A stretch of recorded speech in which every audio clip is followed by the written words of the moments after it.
Assalamualaikum warahmatullahi wabarakatuh. Alhamdulillahilladzi ja'alna minal faizin. Wassalatu wassalamu ala sayyidil mursalin wa ala alihi wa ashabihi imamil muttaqin. Qala Allah ta'ala fil Qur'anil Karim.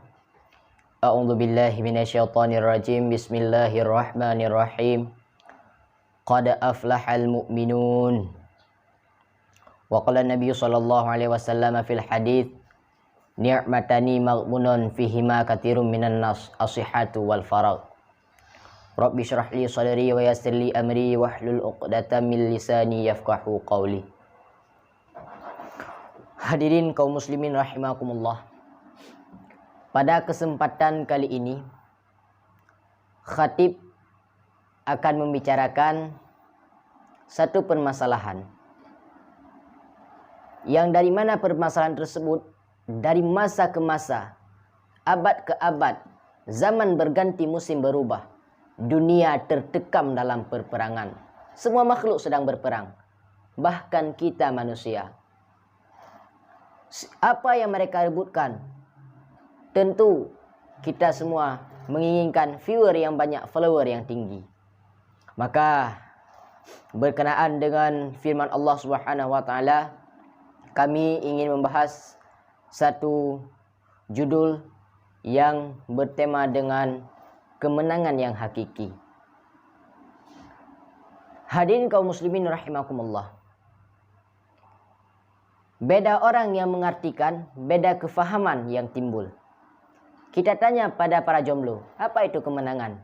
Kemenangan, rasa lega di hati saat saksi mengatakan sah, saat khatib mengucapkan barakallah. Terus, bila kita tanya pada anak-anak yang mau dikhitan, apa itu kemenangan?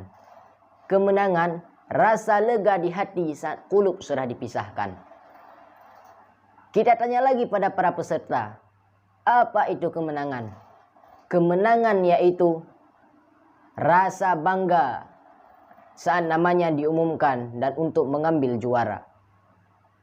Namun sangat berbeda dengan kemenangan yang Allah maksud dalam Al-Quran surat Al-Mu'minun ayat yang pertama dan yang ke-11. Apa firman Allah? Bismillahirrahmanirrahim. Qad aflahal mu'minun. Sungguh berkemenanganlah orang-orang mukmin. Apa yang mereka dapatkan dari kemenangan tersebut? Alladzina yarithunal firdaus hum fiha khalidun. Mereka akan mewarisi surga Firdaus dan mereka kekal di dalamnya. Dalam firman tersebut sudah jelas pada kita kemenangan yang hakiki yaitu adalah balasan surga dari Allah Subhanahu wa taala. Masuk surga bukan dengan uang. Kalau masuk syurga dengan uang, sungguh menteri keuangan nomor 1 masuk syurga. Tetapi kita masuk syurga dengan amalan, dengan perbuatan yang ikhlas. Amal saleh nahi mungkar. Hadirin kaum muslimin rahimakumullah. Dalam Al-Quran, surat Al-Baqarah ayat 208, Allah telah berfirman, Ya ayyuhalladzina amanu udkhulu fis-silmi kafah.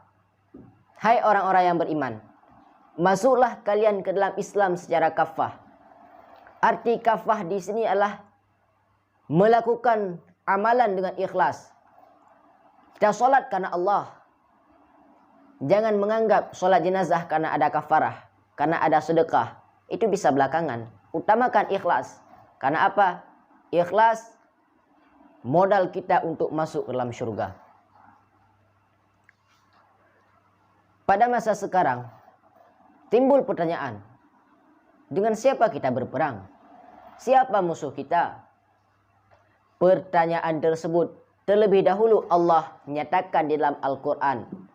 Dalilnya masih seputaran surat Al-Baqarah ayat 208. Wala tattabi'u khutuwati syaitan innahu lakum aduwwum mubin. Jangan kalian ikut langkah-langkah syaitan. Sesungguhnya syaitan itu musuh yang nyata bagi kalian. Musuh kita bukan Israel. Musuh kita bukan Yahudi. Musuh kita bukan para pembelot-pembelot dari Islam. Tapi musuh kita lah syaitan. Syaitan tak mau berdamai dengan kita anak Adam. Syaitan tak mau membuat kesepakatan MOU Helsinki. Karena apa? Mereka berusaha supaya cucu anak Nabi Adam terjerumus dalam neraka. Supaya anak cucu Nabi Adam selalu senantiasa menemani mereka dalam neraka. Hadirin kaum muslimin rahimakumullah.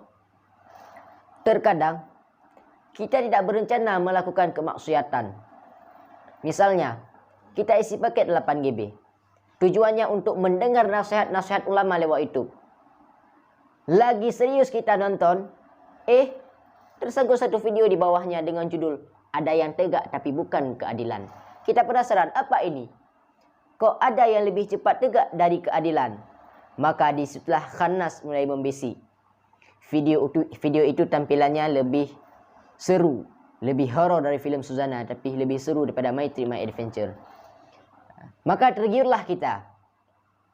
Sehingga kita lupa dengan tujuan dasar, yang tujuannya untuk mendengar nasihat ulama lewat YouTube, malah kita terjumus dalam ajakan Khannas, bisikan syaitan. Hadirin kaum muslimin rahimakumullah. Itulah langkah-langkah syaitan. Itulah langkah-langkah syaitan supaya kita, anak cucu Nabi Adam, terjerumus dalam bisikan mereka. Kalau kita belum siap, perisai belum ada, senjata baru dipesan, bagaimana kita berperang? Tentunya kemenangan jauh di mata, hilang di mata, jauh di hati. Hadirin kaum muslimin rahimakumullah. Jangan ada anggapan, saya kan masih muda, besoklah pas tua nanti saya ibadat. Jangan itu. Kalau ini yang kita fikirkan, ini bukan modal mak kandung, tapi modal mak tiri. Modalnya habis, untungnya dicuri. Oleh Nabi SAW pernah bersabda dalam satu hadisnya, "Ni'matani maghbunon." 2 kenikmatan dapat memperdayakan banyak manusia. Apa? As-sihhatu wal faraq, kata Nabi. Sehat dan waktu yang luang. Kalau masa sehat, banyak umur masih muda, kekuatan masih ada, otot belum renggang. Berfikiran pada pemuda sekarang, besoklah saya ibadat pas tua. Tak boleh kayak gitu. Karena apa? Pemikiran tersebutlah pemikiran yang salah. Banyak saudara-saudara yang meninggal bukan orang tua, tetapi para remaja, para anak-anak. Itulah yang menjadi kenikmatan yang dapat memperdayakan banyak manusia, sebagaimana hadis Nabi telah menyatakan. Yang kedua, waktu yang luang. Banyak saudara-saudara kita yang selalu menyia-nyiakan waktu sehingga mereka terbaring dalam ruang ICU. You don't see me. Saya bisa melihat kamu, kamu tak bisa melihat saya. Mereka terbaring di sana. Yang timbul dari mereka itu penyesalan. Karena apa? Penyesalan selalu datang di akhir waktu. Kalau di awal waktu itu namanya pendaftaran. Di saat terbaring di atas meja rumah sakit, di atas keranjang rumah sakit, tak boleh apa berbuat lagi. Pergunakanlah waktumu. Sesungguhnya siapa yang membuang waktu itulah kerugian yang besar. Karena apa? Karena sumpah Allah dalam Al-Quran, wal asri, demi masa. Hadirin kaum muslimin rahimakumullah. Hijrahlah kita dari yang tidak baik menjadi yang baik, dari yang baik menjadi lebih baik. Kita anak muda, kita para pemuda harus seperti pepatah Aceh mengatakan, tanyo anak muda belage umuda, ijih mameh asojih merasa, bek lagi ugro, ijih syung asojih payah beh. Hadirin kaum muslimin rahimakumullah. Dapat kita simpulkan dari syarahan singkat kami. Pertama, kemenangan sudah ada di mata. Namun, cara-cara untuk kita berperang, cara-cara kita untuk menghadapi musuh, inilah yang harus kita pelajari. Bagaimana kita memberantasi langkah-langkah syaitan. Yang kedua, pergunakanlah masa sehatmu sebelum masa sakitmu. Karena apa? Masa sehat tak akan kembali apabila masa sakit sudah menjumpai. Yang ketiga, pergunakanlah waktu luangmu sebelum engkau dimasukkan ke dalam liang lahat. Karena apa? Apabila sudah dimasukkan ke dalam liang lahat, kita tak akan kembali lagi ke dunia. Maka pergunakanlah waktumu dengan sebaik-baik mungkin. Pergunakanlah waktumu, ibadatmu, hartamu, jiwamu dalam membuat ketaatan kepada Allah Subhanahu wa taala. Mungkin hanya ini yang dapat kami sampaikan. Billahi taufiq wal hidayah. Assalamualaikum warahmatullahi wabarakatuh.